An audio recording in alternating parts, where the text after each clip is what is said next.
Saturday আমার hectic day অফিসে। বউয়ের জন্মদিন, তাই একটু আগে লিভ নিয়ে চলে এসে জলদি একটা ড্রেস পরেই বেরিয়ে পড়েছিলাম। সবাই শাড়ি পরলো, আমার শাড়ি পরার মতো ক্ষমতা ছিল না, সারাদিন শাড়ি পরতে হয় অফিসে। তাই আমি আগে থেকেই বলেছিলাম আমি ড্রেস পরবো। কিন্তু এটা হচ্ছে স্টেডেলের পুল সাইড ক্যাফে মিরাজ। এখানে আমার আগের বছর, তার আগের বছর আমার বার্থডে সেলিব্রেশন হয়েছিল। বিউটিফুল প্লেস, তোমরাও পারলে একবার ঘুরে এসো। সল্টলেক স্টেডেল হোটেলে মিরাজ পুল সাইড ক্যাফে, এটা অনেক রাত অব্দিও খোলা থাকে। এখানে খাওয়াটা এত ইম্পর্টেন্স না দিয়ে এখানে অ্যাম্বিয়েন্সটাকে অনেক বেশি এনজয় করতে হয়।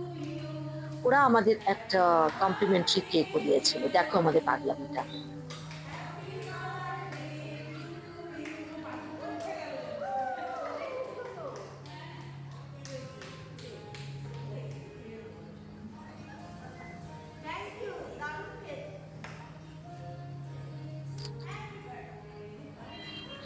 আমরা যখন বন্ধুরা সবাই একসঙ্গে মিট করি না, তখন আমরা সবকিছুই ভুলে যাই।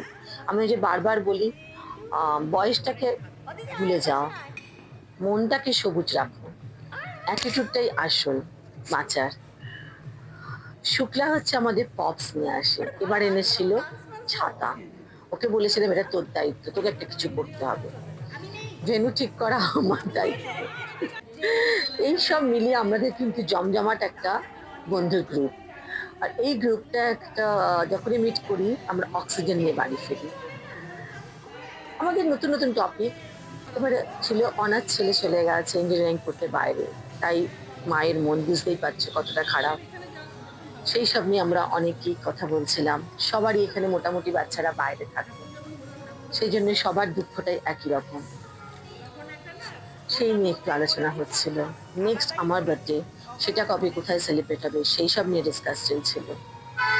এই যে আমাদের মধুদি, সব থেকে বয়সে বড় হলে কি হবে, মনটা সব থেকে ছোট। মজুরিকে দেখে জানতে হবে কি করে আরো নতুন করে, কি করে সুন্দর করে বাঁচতে হয়। এই যে এবারে গিফট, সেই ভাউচার, সেই এনভেলাপের মধ্যে টাকা, সবটাই পাবে একই রকম, একই অ্যামাউন্ট। আর সেটা ঘুরবে এই এনভেলাপটা। প্রথম অদিতিকে দিয়ে শুরু হয়েছিল, এবারে গেল বিয়ের কাছে। এই যে মজাগুলো, এগুলোই থাকে। আর এগুলোকে আমি আমার মনের ক্যামেরায় আমি ছবি তুলে রাখতে চাই, আর মনের ক্যামেরা আমি আটকে রাখতে চাই।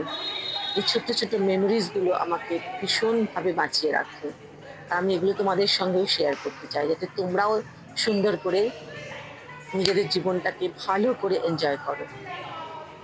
বন্ধুদের গ্রুপ না থাকলেও একা একা এনজয় করো, সুন্দর করে ভালো করে বাঁচো।